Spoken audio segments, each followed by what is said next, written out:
राधे राधे।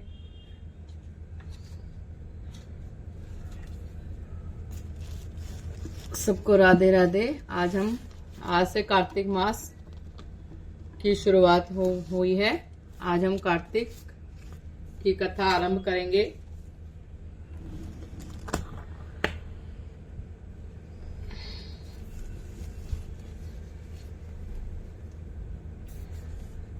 ओम नमो भगवते वासुदेवाय। ओम नमो भगवते वासुदेवाय। ओम नमो भगवते वासुदेवाय। ओम नमो भगवते वासुदेवाय। बोल कार्तिक महाराज की जय। विष्णु भगवान की जय। श्री गणेशाय नमः। कार्तिक महात्म्य भाषा। एक समय नैमिषारण्य में पुराणों की कथाओं को सुनने के निमित्त एकत्रित हुए 88,000 ऋषियों ने श्री सूत जी से कहा, हे ब्राह्मण, आने वाले कलयुग में प्राणियों का उद्धार कैसे होगा? आप कृपा करके कोई सरल उपाय बताएं। उनके इस प्रश्न का उत्तर देने के लिए वेद व्यास जी के शिष्य श्री सूत जी को, जो सब पुराणों की कथाओं को अपने गुरु की कृपा से भली भांति जानते थे, कहने लगे कि हे ऋषियों, कलयुग में सब पापों का नाश करने वाला कार्तिक महात्म्य है। जो प्राणी इसका व्रत तथा उद्यापन नहीं कर सकते, वे इनका नाम सुनने मात्र से फल प्राप्त कर सकते हैं। आप कृपा कर इसका महत्व एकाग्रचित होकर सुने। पहला अध्याय। नैमिषारण्य में वास करने वाले शौनकादिक 88,000 ऋषियों ने श्री सूत जी से कहा, हे ब्राह्मण, आप हमारी इस घोर कलयुग से रक्षा करने के लिए कोई सरल उपाय बताएं। उनका यह प्रश्न सुनकर श्री सूत जी कहने लगे कि हे ऋषियों, भगवान के चरणों में तुम्हारी अटल भक्ति देखकर मैं तुमसे कार्तिक महात्म्य की कथा कहता हूँ, जिसके सुनने मात्र से मनुष्य के सब पाप नाश होकर वैकुंठवास हो जाता है। आप सावधान होकर सुनिए।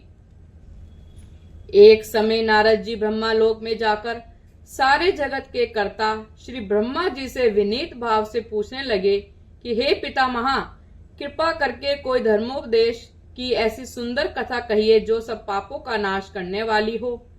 तब ब्रह्मा जी कहने लगे, हे पुत्र, भगवान के चरणों में तुम्हारी ऐसी प्रीति देखकर मैं तुमसे कार्तिक मास का महात्म्य कहता हूँ, जिसके सुनने मात्र से मनुष्य के सब पाप नाश हो जाते हैं और वह वैकुंठ का अधिकारी हो जाता है। कार्तिक मास भगवान को अति प्रिय है। इसमें किया हुआ व्रत, दान, नियम तथा कीर्तन अनंत फल देने वाला होता है, क्योंकि इस मास में किए हुए भगवत कृत्य से बढ़कर कोई यज्ञ तथा तप नहीं है। अतः सारे संसार की भलाई के लिए तुमने अति सुंदर प्रश्न किया है। मैं इस कथा को तुमसे कहता हूँ, तुम सावधान होकर इसकी विधि सुनो। व्रती मनुष्य प्रातःकाल ब्रह्मा मुहूर्त में लगभग 4 बजे उठकर शौचादि से निर्वत होकर 12 अंगुल लंबी सुगंधित वृक्ष का दातुन करे, परंतु श्राद्ध के दिन, सूर्य तथा चंद्र ग्रहण के दिन, एकम, मावस, नवमी, छठ, एकादशी तथा रविवार को दातुन ना करे।